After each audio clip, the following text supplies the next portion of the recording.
It's April 10th, Good Friday, a sad day because today is the day when we remember Jesus' death. Today is the day the Christ light is extinguished, put out. Sometimes it's hard to understand why we call it good, but we do because it means Easter is coming. The Bible story for Good Friday is a long one. It's found in John 18:1 all the way through John 19, verse 42. I'll be telling a short version just for you.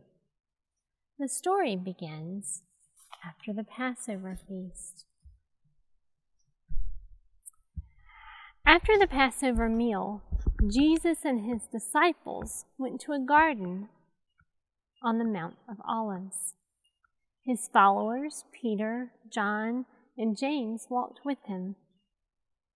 Soon, Jesus went a little way into the grove of olive trees to pray. His friends could see that he was very sad and troubled, but they were so tired waiting that they fell asleep.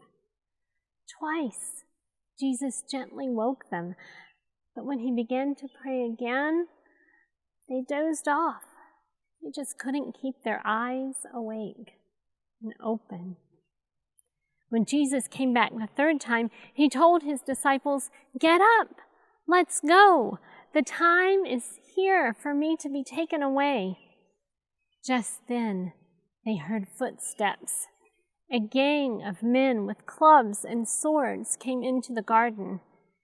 His disciple, Judas Iscariot, was with them. He pointed out Jesus by greeting him with a kiss. Then the men grabbed Jesus to take him away. Peter leapt up and tried to defend Jesus. He took a sword and sliced off a guard's ear. "Peter," Jesus said, "this is not the way." And he touched the guard and healed him. Then Jesus, who had never done anything except love people, was arrested as if he were a criminal. And Jesus' friends were afraid and ran away. The guards took Jesus to the Jewish leaders. All night long he stood before them, listening to the false charges made against him. In the morning, they sent Jesus to the Roman governor, Pontius Pilate. Jesus' enemies told Pilate, "This man says he is the king of the Jews. He is making people turn against the emperor. He should be put to death." Pilate asked Jesus, "What do you have to say for yourself? Are you guilty?"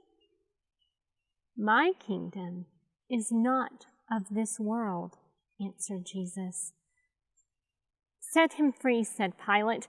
"This man has done nothing wrong." But some people were angry. "He called himself a king," they shouted. "Crucify! Crucify him!" To please the crowd, Pilate ordered the soldiers to beat Jesus and then finally handed over Jesus to be crucified, killed on a cross. The soldiers made fun of the king. They put a crown of thorns on Jesus' head and a red cloak around him. Then they took the robe off and they beat him with whips. Finally, they made Jesus carry his heavy wooden cross up a hill outside the city of Jerusalem called Golgotha, the place of the skull. There, Jesus was nailed to the cross and hung between two criminals. At noon, when the sun should have been the brightest, a dreadful darkness covered the face of the earth for 3 hours. The sun could not shine. The earth trembled and quaked. The great mountains shook. Rocks split in two until it seemed the whole world would break apart, that creation itself would tear apart. Then Jesus shouted in a loud voice, "It is finished! Father, I put myself into your hands." Then he died.